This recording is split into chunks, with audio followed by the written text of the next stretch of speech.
नमस्कार, मी अशोक पांडुरंग कुटे, संस्थापक अध्यक्ष मराठा सोयरीक संस्था. पुण्याचं वैष्णवी हगवणे प्रकरण का घडलं? याचं उत्तर खूप महत्त्वाचं आहे.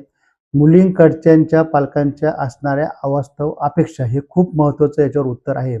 लग्न जमवताना मुलीकडचे पालकांच्या अपेक्षा असतात, चांगला वेल सेटल पाहिजे. हाच शब्द खूप भयानक आहे. बंगला पाहिजे, गाडी पाहिजे, भरपूर पॅकेज पाहिजे आणि आई-वडील तिथं राहणारे नको.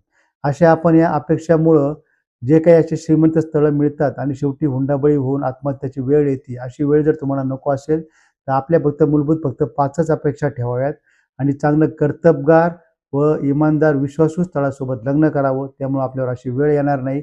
एखादं गरिबाचं जरी स्थळ असेल, परंतु त्याचं किमान तुम्ही फक्त पॅकेज बघा, कर्तबगारी बघा आणि स्थळ निवडा. निश्चित तुम्हाला त्याचा फायदा होईल. लग्नही लवकर जमेल आणि संसार आयुष्यभर चांगला टिकेल. अशी वैष्णवीसारखी कुणावर वेळ येणार नाही.